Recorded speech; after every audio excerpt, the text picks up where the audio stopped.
الحمد لله رب العالمين والصلاة والسلام على قائد الغر المحجلين نبينا محمد وعلى آله وصحبه أجمعين وبعد. فأعوذ بالله السميع العليم من الشيطان الرجيم. بسم الله الرحمن الرحيم. ويضع عنهم إصرهم والأغلال التي كانت عليهم. محترم بزرگوں، دینی و ملی بھائیوں اور پردہ نشین ماؤں اور بہنوں، السلام علیکم ورحمۃ اللہ وبرکاتہ۔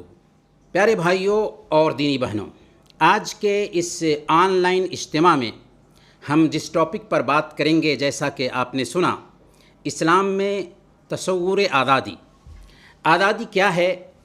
آزادی کو عربی میں حریت اور انگریزی میں فریڈم کہتے ہیں۔ البتہ اس کی تعریف طے کرنا بہت مشکل ہے، کیونکہ ہر فکر اور فلسفہ کے لوگوں نے اس کی تعریف اپنے اپنے مفروضہ کے مطابق کرنے کی کوشش کی ہے، اور ہمیں اس سے کوئی سروکار نہیں کہ آزادی کی کیا تعریف ہے یا دنیا والے آزادی کی کیا تعریف کرتے ہیں۔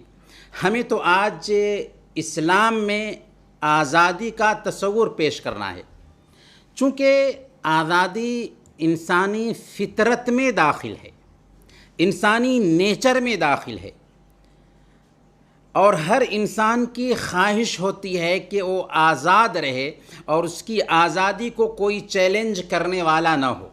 اور اسلام چونکہ دین فطرت ہے، نیچر پر مبنی دین ہے، اس لیے اسلام نے آزادی کو انسان کا فطری حق تصور کیا ہے۔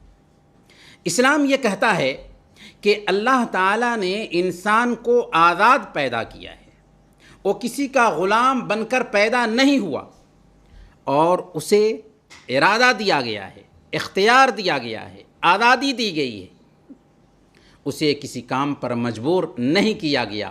اسی بنیاد پر کل قیامت کے دن بھی اس سے پوچھ گچھ ہونے والی ہے، اس کا حساب و کتاب ہونے والا ہے۔ لیکن اسلام صرف جسمانی آزادی کی بات نہیں کرتا کہ انسان جب آزاد پیدا ہوا ہے تو اسے جسمانی طور پر کوئی غلام نہیں بنا سکتا، بلکہ اسلام جسمانی آزادی سے اوپر اٹھ کر روحانی آزادی کا بھی قائل ہے۔ اسلام کا یہ ماننا ہے کہ بندہ اللہ کے سوا ہر چیز کی غلامی سے آزاد ہو جائے، صرف ایک رب کا غلام بن جائے، ایک خالق، ایک مالک اور ایک مدبر کی غلامی میں آ جائے۔ اللہ تعالیٰ نے فرمایا سورہ الذاریات آیت نمبر 56، وَمَا خَلَقْتُ الْجِنَّ وَالْإِنسَ إِلَّا لِيَعْبُدُونَ۔ ہم نے جنوں اور انسانوں کو محض اس لیے پیدا کیا کہ وہ میری عبادت کریں۔ اور جو رب کا غلام بن جاتا ہے، غلامی کی ساری زنجیروں کو اپنی گردن سے اتار پھینکتا ہے، شرک کی غلامی سے آزاد ہو جاتا ہے، بدعت کی غلامی سے آزاد ہو جاتا ہے، آباء و اجداد کے تقلید کی غلامی سے آزاد ہو جاتا ہے، رسم و رواج کی غلامی سے آزاد ہو جاتا ہے، اوہام و خرافات کی غلامی سے آزاد ہو جاتا ہے، اور ہر طرح کی غلامی سے آزاد ہو جاتا ہے۔ اللہ کو یہ بات قطعاً منظور نہیں، اللہ کو یہ قطعاً پسند نہیں کہ اس کی مخلوق کسی اور کی غلامی میں رہ کر زندگی گزارے۔ وجہ کیا ہے؟ وجہ صرف یہ ہے کہ اللہ خالق ہے، تو وہ اپنی مخلوق سے صرف اپنے لیے غلامی کی مانگ کرتا ہے۔ وہ اپنے غلاموں کو اپنی غلامی میں دیکھنا چاہتا ہے، کیونکہ اس کائنات کو اسی نے پیدا کیا ہے، وہی ہمارا منعم حقیقی ہے۔ اس نے ہمیں بھی پیدا کیا، ہمارے آباء و اجداد کو پیدا کیا، اس نے زمین بنائی، اس نے آسمان بنایا، اس نے بارش برسائی، ہمارے لیے کھانے کے لیے ہر طرح کے سامان اگائے۔ جب سب کچھ وہی کیا تو غلامی بھی تو اسی کی ہونی چاہیے۔ جو کمپنی ہمیں سیلری دیتی ہے کام اسی کمپنی کا ہونا چاہیے، جو کفیل ہمیں سیلری دیتا ہے کام اسی کفیل کا ہونا چاہیے۔ جب وہی خالق ہے، وہی مالک ہے، وہی مدبر ہے، تو انسان کو قدرتی طور پر اسی کی غلامی میں رہنا چاہیے، اور اس کے علاوہ ہر قسم کی غلامی کو نکار دینا چاہیے، رد کر دینا چاہیے۔ اس لیے جب اللہ تعالیٰ نے پہلے انسان حضرت آدم اور حوا علیہم السلام کو پیدا کیا اور انہیں جنت میں بسایا، تو ہر نعمت کے استعمال کی آزادی تھی کہ جنت میں رہو، ساری نعمتوں کو استعمال کرو، تمہیں آزادی ہے۔ لیکن اس کے ساتھ ساتھ ایک غلامی کی شرط بھی رکھ دی کہ غلام میرا ہی بننا، وَلَا تَقْرَبَا هَذِهِ الشَّجَرَةَ فَتَكُونَا مِنَ الظَّالِمِينَ، کہ جنت میں جو چیز بھی تمہیں پسند ہے اس سے لطف اندوز ہو سکتے ہو، مگر اس درخت کے قریب مت جانا۔ یہ تھی پہلے ہی دن سے رب کی غلامی کی تعلیم انسانوں کے ماں باپ کو، کہ دنیا کی ہر طرح کی غلامی کو چھوڑ کر رب کے غلام بن جاؤ۔ اللہ کی غلامی میں آ جانے کے بعد ایک انسان ہر طرح کی غلامی سے آزاد ہو جاتا ہے، ہر طرح کی غلامی کے طوق اپنی گردن سے اتار پھینکتا ہے۔ اس دھرتی پر کم و بیش 1,24,000 انبیاء کرام انسانوں کو اسی غلامی سے آزاد کرانے کے لیے بھیجے گئے۔ جی ہاں، انبیاء کرام کی بعثت اسی لیے ہوئی کہ انسانوں کو انسانوں کی غلامی سے نکال کر کے رب کی غلامی کی طرف لایا جائے۔ سب سے اخیر میں رحمت عالم صلی اللہ علیہ وسلم ساری انسانیت کے لیے رحمت بن کر عرب کی دھرتی پر بھیجے جاتے ہیں، تو آپ کا بھی مقصد یہی تھا، آپ کی بعثت کا مقصد بھی یہی قرار دیا گیا تھا کہ انسانوں کو انسانوں کی غلامی سے نکال کر رب کی غلامی کی طرف دعوت دیں۔ چنانچہ آپ صلی اللہ علیہ وسلم نے اپنی 23 سالہ زندگی اسی کام میں وقف کر دی۔ اللہ تعالیٰ نے اپنی کتاب میں آپ کا وظیفہ بیان فرمایا، وَيَدَعُ عَنْهُمْ إِصْرَهُمْ وَالْأَغْلَالَ الَّتِي كَانَتْ عَلَيْهِمْ، اور ان پر جو بوجھ تھے، جو طوق تھے، اس کو دور کرنا آپ کا کام ہے۔ آپ صلی اللہ علیہ وسلم کی رحلت کے بعد صحابہ کرام دنیا کے چپا چپا میں پھیل گئے اور لوگوں کو انسانوں کی غلامی سے نکال کر رب کی غلامی کی طرف دعوت دی۔ جلیل القدر صحابی رسول حضرت ربیع بن عامر رضی اللہ تعالی عنہ شاہ فارس رستم کو اللہ کا پیغام پہنچاتے ہوئے تاریخی خطاب فرماتے ہیں اور کہتے ہیں، اللہ ابتعثنا لنخرج من شاء من عبادت العباد الى عبادت اللہ ومن ضیق الدنیا الى ساعتها ومن جور الادیان الى عدل الاسلام۔ ہمیں اللہ تعالیٰ نے اس لیے بھیجا ہے تاکہ ہم انسانوں کو انسانوں کی پوجا سے نجات دلا کر اللہ کی عبادت کی طرف، دنیا کی تنگی سے کشادگی کی طرف، اور مذہب کے ظلم اور ستم سے اسلام کے انصاف کی طرف لے کر جائیں۔ جب مصر کے گورنر حضرت عمرو بن عاص رضی اللہ تعالی عنہ کے بیٹے نے ایک مصری کو بغیر کسی وجہ کے پیٹ دیا، تو اس وقت کے خلیفہ حضرت عمر فاروق رضی اللہ تعالی عنہ کے پاس مصری شکایت لے کر کے آیا۔ خلیفہ نے گورنر اور ان کے بیٹے کو مدینہ بلایا، پھر مصری سے کہا کہ میرے سامنے تم گورنر کے بیٹے سے ویسے ہی بدلہ لو جیسے تجھے اس کے بیٹے نے مارا تھا۔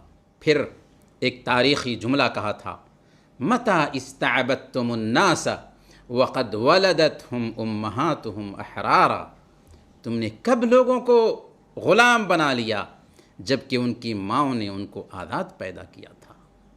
یہ حق کس نے دیا کہ تم لوگوں کو غلام سمجھو جب کہ ان کی ماؤں نے ان کو آزاد پیدا کیا ہے؟ حضرت علی رضی اللہ تعالی عنہ بیان فرماتے ہیں، لا تکن عبد غیرک وقد جعلک اللہ احرارا، اللہ نے تجھے آزاد پیدا کیا ہے، اس لیے کسی غیر کی غلامی قبول مت کرو۔ یہ اسلام کا امتیاز ہے کہ ہمیں ہر طرح کی غلامی سے نجات دیتا ہے۔ مولانا ابوالکلام آزاد تحریک آزادی کے مجاہد اپنی کتاب تحریک آزادی صفحہ 14 میں لکھتے ہیں کہ انسانوں کی غلامی سے نجات دلانا اسلام کا بنیادی مقصد ہے۔ اسلام کا بنیادی مقصد کیا ہے؟ انسانوں کی غلامی سے نجات دلایا جائے۔ اور مولانا قول فیصل صفحہ 50 میں لکھتے ہیں کہ اسلام نے ظاہر ہوتے ہی یہ اعلان کیا کہ حق طاقت نہیں بلکہ خود حق ہے، اور اللہ کے علاوہ کسی کے لیے مناسب نہیں کہ وہ اللہ کے غلاموں کو اپنا تابع اور غلام بنائے۔ اسلام کی یہ خوبی ہے کہ اسلام پورے طور پر ہمیں آزاد کرتا ہے۔ دنیا والے جسمانی آزادی کی بات کرتے ہیں، لیکن آج صرف مسلمان وہ قوم ہے جو یہ کام کر رہی ہے کہ پورے طور پر ایک انسان کو آزاد کر دیا جائے اور صرف اسے رب کا غلام بنا دیا جائے۔ اسلام میں آزادی کی کیا کیا صورتیں پائی جاتی ہیں، اسے بھی جان لیتے ہیں۔ تو یہ بات نوٹ کیجئے کہ عام کاموں میں انسان آزاد ہے۔ ساری مخلوق میں انسان کو دیکھیں تو وہ معزز ہستی ہے۔ اللہ نے خود انسان کے بارے میں فرمایا، وَلَقَدْ كَرَّمْنَا بَنِي آدم، کہ ہم نے آدم کی اولاد کو عزت بخشی۔ اسی لیے انسان کو عام کاموں میں پوری آزادی دی، جو چاہے کھائے، جو چاہے پہنے، جہاں چاہے جائے، اور جو چاہے کام کرے، جو چاہے خریدے، جو چاہے بیچے۔ اس آزادی میں مرد اور عورت دونوں کو برابر رکھا گیا۔ شادی بیاہ میں بھی مرد اور عورت کو آزاد رکھا گیا، جن سے چاہیں شادی کریں، یہاں تک کہ کسی لڑکی کی اجازت کے بغیر اس کی شادی تک نہیں کی جا سکتی۔ اللہ کے نبی صلی اللہ علیہ وسلم نے ارشاد فرمایا، لا تنکح البکر حتی تستأذن، قالوا کیف اذنها قال ان تسکت۔ باکرہ یعنی کنواری عورت کی شادی اس کی اجازت کے بغیر نہیں کی جا سکتی۔ پوچھا گیا اس کی اجازت کیسے ہوگی؟ آپ نے فرمایا اس کا چپ رہ جانا، اس کا خاموش رہ جانا ہی اس کی اجازت ہے۔ اسی طرح ہر قسم کے سائنسی اکتشافات کی آزادی ہے کہ انسان جو چاہے ایجاد کرے، جس چیز کی چاہے تحقیق کرے، اس میں آزادی ہے۔ انسان کو ملکیت کی آزادی ہے کہ وہ اپنی دولت اور املاک کا وہ مالک ہے، اسے شخصی آزادی حاصل ہے، اسے تعلیم کی آزادی حاصل ہے، اسے فکر کی آزادی حاصل ہے، اسے کمانے کی آزادی حاصل ہے، اور سب سے بڑھ کر عقیدہ کی آزادی حاصل ہے۔ اسلام نے مذہب اختیار کرنے کی بھی آزادی دی۔ اللہ نے فرمایا، انا ہدیناہ السبیل اما شاکرا و اما کفورا، کہ ہم نے انسانوں کو، جنات کو راستہ سمجھا دیا۔ اب چاہے تو وہ شکر گزار بنے، چاہے تو ناشکرہ بنے، چاہے تو کفر اختیار کرے۔ جو راستہ بھی انسان اس کے بعد اختیار کرے گا اس کا ذمہ دار وہ خود ہوگا۔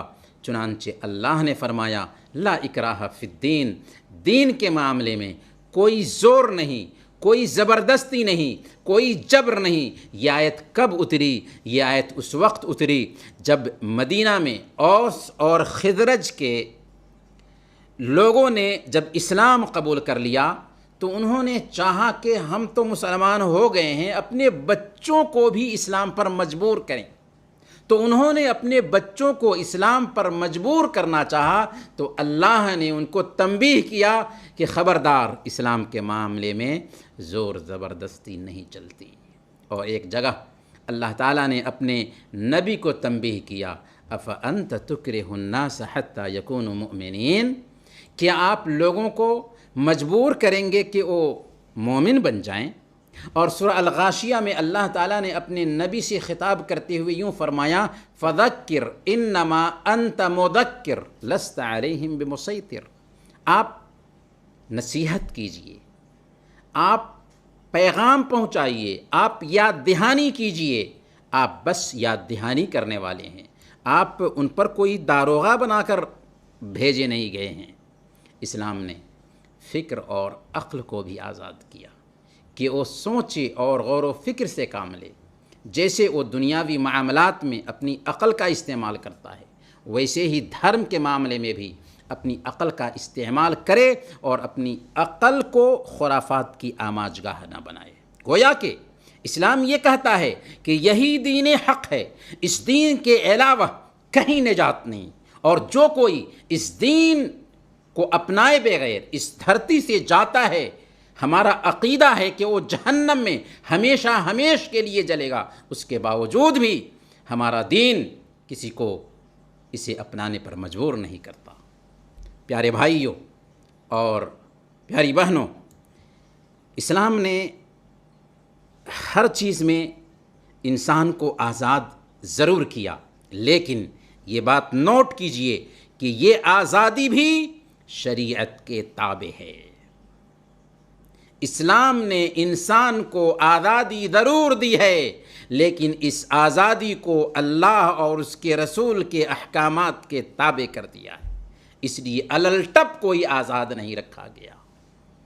اللہ تعالیٰ کا فرمان ہے سورہ الاحزاب آیت نمبر 36، وَمَا كَانَ لِمُؤْمِنٍ وَلَا مُؤْمِنَةٍ اِذَا قَضَى اللَّهُ وَرَسُولُهُ أَمْرًا أَن يَكُونَ لَهُمُ الْخِيَرَةُ مِنْ أَمْرِهِمْ، کسی مرد اور عورت کے لیے اللہ اور اس کے رسول کا فیصلہ آ جانے کے بعد اپنے معاملہ میں کوئی اختیار نہیں رہ جاتا۔ اس لیے اللہ اور اس کے رسول نے جن کاموں کے کرنے کا حکم دیا ہے انہیں کرنا، اور جن کاموں سے روک دیا ہے ان سے اپنے آپ کو روک لینا اصل میں آزادی کا صحیح استعمال ہے۔ اس لیے ایک آدمی کو یہ آزادی نہیں دی جا سکتی کہ اللہ نے جن کاموں کا حکم دیا ہے یا جن کاموں سے روکا ہے، آزادی کے نام پر انہیں ہم پامال کرنے لگے ہیں، آزادی کے نام پر دین کا مذاق اڑائیں، اللہ اور اس کے رسول کی بے حرمتی کریں، اسلام کے کسی حکم کو دل سے ناپسند کریں، طلاق ہو، وراثت ہو، شریعت کے کسی بھی قانون ہو، اس کا مذاق اڑائیں، اور ایسا کرنے والا شریعت کے دائرہ سے باہر ہو جائے گا۔ گویا کہ اسلام ہمیں یہ کہتا ہے کہ ایک رب کے غلام بن جاؤ، دنیا کی ساری غلامیوں سے آزاد ہو جاؤ گے۔ محترم بھائیوں اور پیاری بہنوں، ایک وقت تھا کہ بندھوا مزدور ہوا کرتے تھے، جو اصل میں غلامی کی ہی ایک شکل تھی، اور آج بھی بعض حصوں میں یہ رسم موجود ہے کہ بندھوا مزدور پائے جاتے ہیں۔ اسلام نے ظلم سے روکا، کسی کو نقصان پہنچانے سے منع کیا، یہ تعلیم دی کہ زندگی کا لطف کسی خاص ذات تک محدود نہیں، بلکہ سارے انسان چونکہ اللہ کے بندے ہیں، آدم اور حوا کی اولاد ہیں، اس لیے انہیں زندگی کا لطف اٹھانے کا حق ہے۔ یہ قطعاً حرام ہے، ناجائز ہے کہ کسی انسان کو زبردستی روک لیا جائے یا اس سے اس کی مرضی کے خلاف کام لیا جائے، بلکہ اسلام نے تو مزدوروں کے ساتھ اچھے معاملہ کی تاکید کی، مزدور کی مزدوری اس کا پسینہ سوکھنے سے پہلے دینے کا حکم دیا، اور اس بات کا مکلف کیا کہ مزدوری پوری دی جائے، اس میں کسی طرح کی کمی نہ کی جائے۔ یہ جسے ہم بدھوا مزدوری کہتے ہیں، قدیم زمانے کی شکل تھی، لیکن آج دور جدید میں جس کو ماڈرن زمانہ کہا جاتا ہے، تہذیب کا زمانہ کہا جاتا ہے، غلامی کی نئی شکلیں اس دنیا میں بھی پائی جاتی ہیں، اور اسلام دشمنوں نے بڑی پلاننگ کے ساتھ جسمانی غلامی کی بجائے فکری غلامی کو عام کیا۔ آزادی کے نام پر فکری غلامی کے بہت سارے طریقے عام کیے تاکہ لوگ ان کے خیالات سے متفق ہو جائیں، پھر وہ جیسے چاہیں ان کو پھیرتے رہیں، اور اس طریقے سے آزادی کی دہائی دے کر غلامی کے تصور کو خوب عام کیا گیا۔ آج خواہشات کی غلامی کہیں پر پائی جاتی ہے، لوگ خواہشات کے غلام بن گئے کہ خواہشات ہی انہیں حرکت دینے لگی، اٹھانے بیٹھانے لگی۔ کہیں پر روپیوں اور پیسوں کی غلامی پائی جاتی ہے، لوگ روپیے پیسے کے غلام بن گئے، دین سے بے پرواہ ہو کر دنیا کمانے میں پوری طرح مصروف رہنے لگے۔ اللہ کے نبی صلی اللہ علیہ وسلم نے ایسے ہی لوگوں کے بارے میں کہا تھا، تعیس عبد الدینار تعیس عبد الدرہم، دینار کے بندے برباد ہوں رسوا ہوں، درہم کے بندے برباد ہوں رسوا ہوں۔ ایک انسان اللہ کا بندہ ہوتا ہے، لیکن دنیا کی چاہت ایسی آئی کہ دنیا کے بندے بن گئے، دینار اور درہم کے بندے بن گئے۔ نشہ کی غلامی بھی اس دنیا میں پائی جاتی ہے، لوگ منشیات کے ایسے غلام بن جاتے ہیں کہ اپنی جوانی اور دولت تک کو گنوا بیٹھتے ہیں۔ نشہ کرنے کے لیے چوری اور ڈکیتی کرتے ہیں، انہیں اپنی زندگی، اپنی فیملی، اپنے بیوی بچوں کی کوئی پرواہ نہیں ہوتی، کچھ فکر نہیں ہوتی، انہیں دھن ہوتا ہے کہ وہ نشہ میں دھت رہیں۔ لیکن جب بندہ اللہ کی غلامی میں آ جاتا ہے تو غلامی کی ان ساری شکلوں سے نجات پا لیتا ہے، کیونکہ بندہ اللہ کی غلامی قبول کر چکا ہے۔ جب آپ اللہ کے غلام بن جائیں گے تو شہوت کی غلامی سے نجات پا جائیں گے۔ جب آپ اللہ کے غلام بن جائیں گے تو درہم و دینار اور روپیے پیسے کی غلامی سے نجات پا جائیں گے۔ جب آپ اللہ کے غلام بن جائیں گے تو نشہ کی غلامی سے نجات پا جائیں گے۔ محترم بھائیوں اور دینی بہنوں، اسلام میں غلامی کے اس تصور کو اپنے ذہن میں بیٹھائیے، اور آج انسانوں کے اندر غلامی کی جو شکلیں پائی جاتی ہیں انہیں ڈھونڈنے کی کوشش کیجیے۔ آپ کو پتہ چلے گا کہ انسانیت کی بہت بڑی تعداد آج جسمانی غلامی سے نجات پانے کے باوجود روحانی غلامی کی زنجیر میں جکڑی ہوئی ہے، جنہیں آزادی دلانا ہماری ذمہ داری تھی، آپ کی ذمہ داری تھی، آپ کی، کیونکہ ہم خیر امت ہیں۔ ہمیں اسی لیے وجود میں لایا گیا تھا کہ ہم انسانوں کو انسانوں کی غلامی سے آزاد کرا کے رب واحد کا غلام بنا دیں۔ ذرا سنجیدگی سے سوچیں، غور کریں، دل کو ٹٹولیں اور من سے پوچھیں کہ ہم نے کس حد تک یہ ذمہ داری نبھائی ہے۔ ہمیں کہنے دیا جائے، ہم یہ کہنے میں کوئی جھجک نہیں، کوئی باک نہیں کہ آج ہماری اکثریت اپنے مقصد حیات کو بھلا بیٹھی ہے۔ عوام کی بات تو دور کی بات ہے، ہمارے خواص بھی آپس میں گتھم گتھا ہو کر اپنی انرجی برباد کر رہے ہیں، جس کا نتیجہ کیا ہے؟ جس کا نتیجہ یہ ہے کہ ہماری ہوا اکھڑ چکی ہے، ہمارے وجود کو مٹانے کی پلاننگ ہو رہی ہے۔ آج ہم اپنے وجود کی جنگ لڑ رہے ہیں۔ اس لیے آج ضرورت ہے کہ ہم ہوش کے ناخن لیں اور دعوتی ذمہ داری نبھانے میں لگ جائیں۔ اسی میں ہمارے سارے مسائل کا حل موجود ہے۔ اب آئیے ہم آپ کی خدمت میں آزادی کے نام پر بنائے گئے جو چند مفروضات ہیں، انسانوں نے بنایا ہے آزادی کے نام پر، ان مفروضات کا تجزیہ کرتے ہیں تاکہ جو غلط فہمی ہمارے ذہن میں بیٹھ سکتی تھی اس غلط فہمی کو دور کیا جا سکے۔ پہلا مفروضہ، دوسروں کو نقصان پہنچائے بغیر جو چاہو کرو۔ تمہیں آزادی ہے، تم جو چاہو کرو، بس دوسروں کو نقصان مت پہنچاؤ۔ اور دنیا آزادی کی تعریف یہی کرتی ہے۔ چنانچہ ہیومن رائٹس کے اعلامیہ میں آزادی کی تعریف یہ کی گئی ہے، آزادی یہ ہے کہ فرد کو اس بات کا حق حاصل ہے کہ وہ جو چاہے کرے، بشرطے کہ اس کے عمل سے کسی دوسرے کو نقصان نہ پہنچے۔ فرد کو یہ آزادی حاصل ہے کہ وہ جو چاہے کرے، بشرطے کہ اس کے عمل سے دوسروں کو نقصان نہ پہنچے۔ کیا یہ مفروضہ اور آزادی کی تعریف صحیح ہے؟ بالکل نہیں۔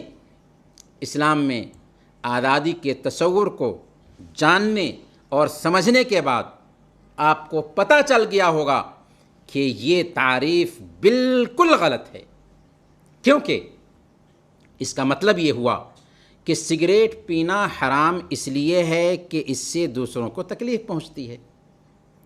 اگر کوئی اکیلے میں دروازہ بند کر لے اور سگریٹ پیتا ہے تو اسے اجازت دی جانی چاہیے، کیونکہ اس سے دوسروں کو تکلیف نہیں پہنچتی۔ کوئی بند کمرے میں اللہ کی نافرمانی کر رہا ہے تو اسے صحیح سمجھنا چاہیے، کیونکہ اس سے دوسروں کو تکلیف نہیں پہنچتی۔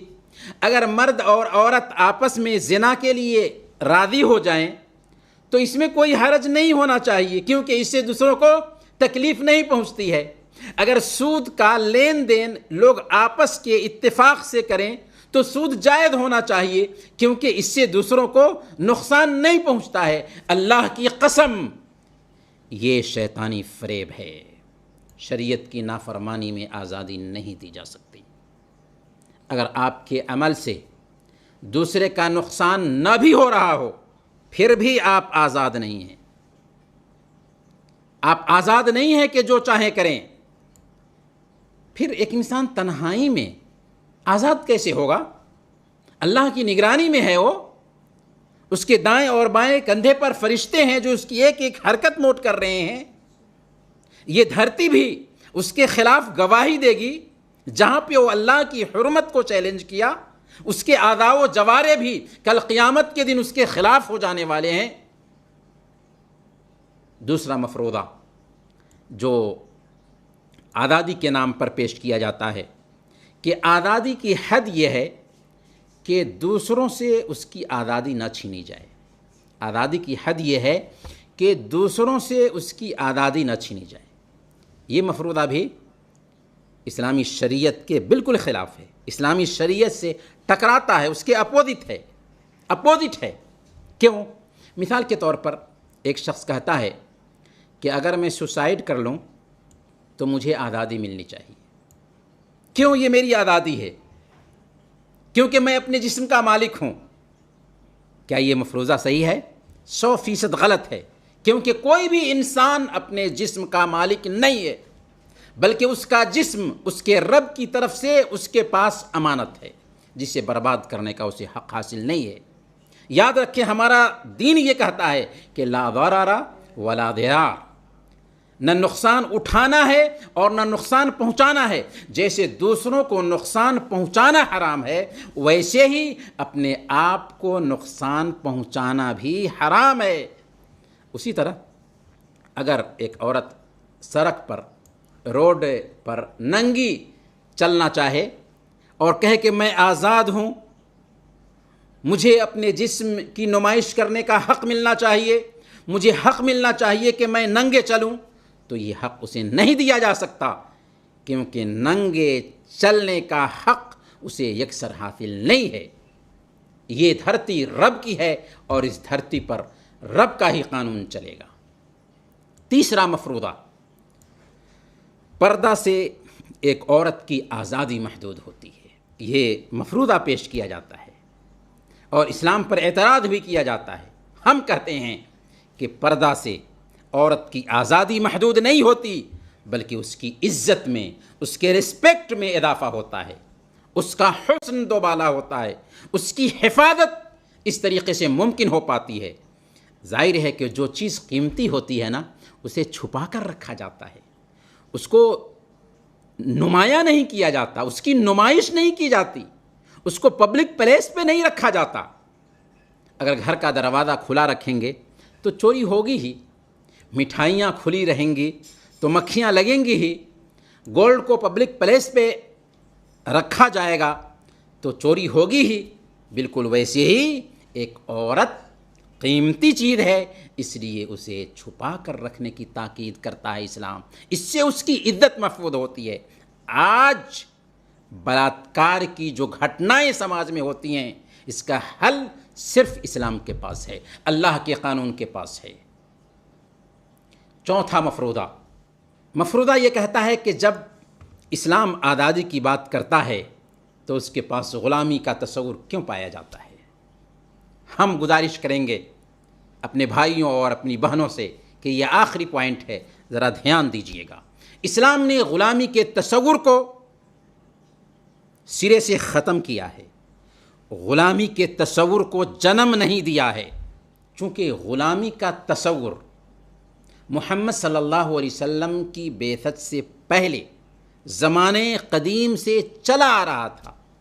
قدیم زمانے سے ہی غلامی کی مختلف شکلیں چلی آ رہی تھیں، لوگ انسانوں کو بیچ دیا کرتے تھے۔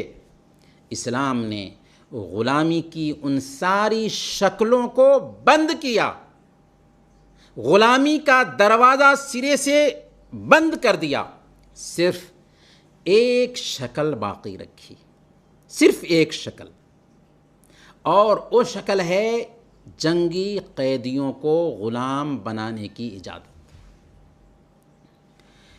یہ شکل کیوں باقی رکھی؟ کیونکہ اس کا کوئی متبادل نہیں تھا، اس کا کوئی آپشن نہیں تھا، حل نہیں تھا، کیونکہ جنگی قیدیوں کے تعلق سے تین ہی حالت ہو سکتی ہے، یا تو انہیں آزاد کر دیا جائے، یا انہیں مار دیا جائے، یا اپنے پاس قید کر کے رکھا جائے۔ اگر انہیں آزاد کر دیا جاتا تو کیا ہوتا؟ دوبارہ وہ حملہ کرنے کی تیاری کرتے۔ اور اسلام اگر جہاد کی بات کرتا ہے تو ظلم کے خلاف جہاد کی بات کرتا ہے۔ ظلم پایا گیا، اس لیے ان پر حملہ ہوا اور ان کو غلام بنایا گیا، پھر دوبارہ اگر ان کو آزاد کر دیا جاتا تو پھر وہ ظلم کرتے اور دوبارہ تیاری کرنے کے بعد حملہ کرتے۔ اور اگر دوسرا آپشن اختیار کیا جاتا کہ ان کو مار دیا جائے تو اسلام کی رحم دلی اور انسانیت کے خلاف یہ حکم ہوتا۔ اس لیے تیسری شکل بالکل آسان تھی کہ ان کو قیدی بنا کر مسلمانوں میں تقسیم کر دیا جائے تاکہ مسلمان ان کی تربیت کریں۔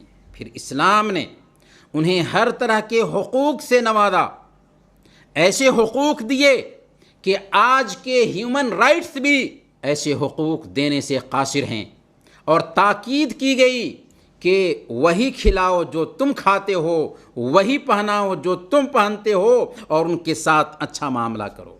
غلاموں کے ساتھ اسلام کی ہمدردی یہاں تک پہنچی کہ بہت سارے کاموں میں کفارہ کے طور پر غلام آزاد کرنے کا حکم دیا گیا۔ محترم بھائیوں اور پیاری بہنوں، یہ رہی کچھ باتیں اسلام میں آزادی کے تصور کے حوالے سے۔ اور آج ہمارے پیارے وطن بھارت کی آزادی کا دن ہے۔ یہ آزادی ہمیں بڑی قربانیوں کے بعد ملی ہے۔ لاکھوں جانوں کا نذرانہ پیش کیا گیا، تب ہمیں یہ آزادی ملی۔ آج ہمیں